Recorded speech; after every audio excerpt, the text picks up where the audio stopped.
Vasyl Lomachenko versus Miguel Marriaga on ESPN this weekend. Going to give you the preview here. Que bueno, mi gente, Calix Boxing here. Hope everyone is doing well. The good news is it's on ESPN.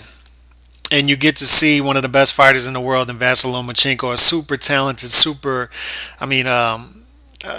talent-rich fighter in action on ESPN. That's the good news. The bad news is it's not the best matchup. And it's not the matchup fight fans wanted to see. I wanted to see him try to avenge his only loss against Orlando Salido. I think he's a better fighter than he was at that point, obviously with more professional experience. So I think it'd be a different fight, and it'd be nice to see him avenge that loss against the extremely tough fighter in Orlando Salido. We're not getting it for whatever reason. Top Rank is saying Orlando Salido backed out of negotiations. Salido saying that he didn't. The whole yada yada yada, and we didn't get the fight. So Miguel Marriaga steps in, but he's coming off of a loss. I mean, Marriaga, for those of you who don't know Mariaga, he's a tough Colombian fighter. 25-2, I believe. He's got a 2-inch reach advantage, 2-inch height advantage. 30 years old, so he's somewhat in his prime, orthodox fighter. But he has power, he has grit, and you're hearing a lot of he has a puncher's chance in this fight. Now, anytime you hear them describe a matchup as this guy has a puncher's chance, basically they're saying it's a mismatch.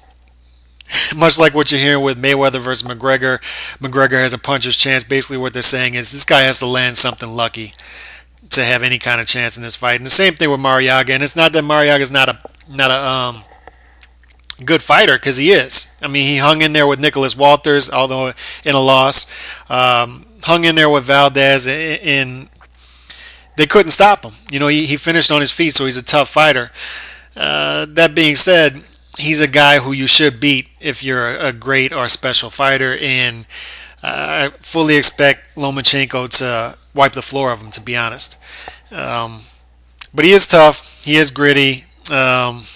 He just doesn't have the tools to hang in there with Lomachenko, a southpaw fighter, a guy who's just smooth in there. He's just very smooth. Good defensive fighter as well, good counter puncher, can put punches together well. I mean, I'm sure you've all seen Lomachenko before. A guy who does good combination punching, uses his feet well, can cut off the ring, can pressure as well. He just does pretty much everything that you want a well-rounded fighter to do in there. But it's just frustrating that he's not in there with Salido. And the issue too is 130 isn't a talent-rich division, which is where he's at right now. I mean, you got Gervonta Davis there and one or two other guys, but Davis, I just saw an article with him yesterday saying he doesn't want to fight Lomachenko because Lomachenko doesn't bring enough money to the table.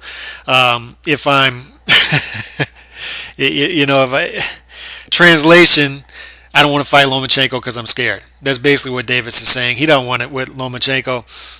So don't expect to see that fight. Don't expect to see the Garcia fight at 135 either. They're talking about that. I'd love to see that fight. I would love to see that fight, but Garcia just left Top Rank. And Lomachenko's with Top Rank, and Crawford's with Top Rank. So that's going to make it tough for Garcia to get in there with either one of those guys because he had a nasty dispute with Top Rank. He just left Top Rank, and both of those guys are with Top Rank. So the fight's going to be tough to make. So once again, boxing politics is rearing its ugly head. So I would love to see Lomachenko in there with Salido after this fight, after he beats Mariaga, which I fully expect him to. The interesting thing to watch in this fight is, will he be able to stop Mariaga, a guy who has never been stopped? That's going to be the interesting thing, and I think he will. I think he'll stop him. I think he'll look great. I think he'll look impressive. He'll do it on ESPN. A lot of people will be watching, so hopefully that raises his stock as far as the casual fans go, and he's sort of, like I said, we'll raise his stock and get in there with better fighters, and other guys will come to the table because he'll demand more of an attraction, more eyes on him, and maybe these fighters will take a risk and step in the ring with him. So hopefully that's what happens here, and we get the Salido fight next, or we get Top Rank working with Mikey Garcia and hopefully making a fight at 135 if the Salido fight doesn't work out. But as far as this fight goes, Lomachenko will look great, will look impressive, and he'll do it on ESPN, and hopefully that will raise his stock with these casual fans. So Lomachenko all day, every day in this one. Peace.